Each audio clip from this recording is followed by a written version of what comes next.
Hello guys and welcome back to my YouTube channel.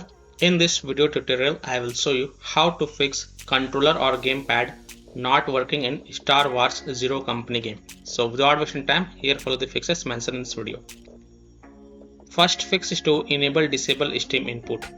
So open Steam, go to library, right click on Star Wars Zero Company game. This is just an example. You have to right click on Star Wars Zero Company game and then click on properties.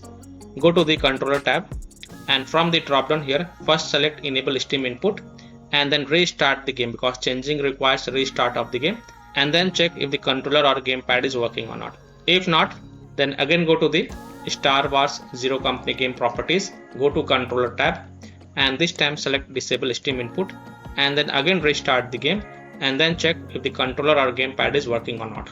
If not, then fix 2 is to press the Alt plus Enter keys.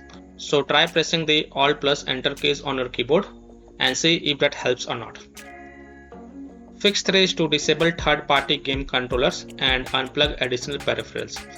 So other peripherals on your PC such as third-party game controllers.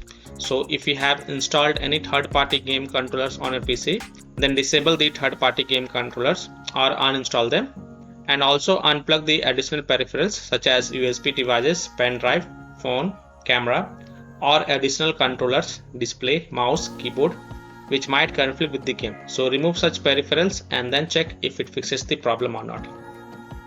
Fix 4 is to use a wired controller. So maybe game have some bugs or glitches at present and your wireless controller is not working. So if you have wired controller, then connect it and then play the game as of now. So by following these fixes, I hope you can easily fix controller or gamepad not working in Star Wars Zero Company game. So that's all for this video.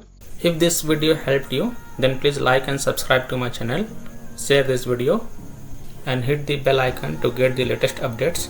Thank you.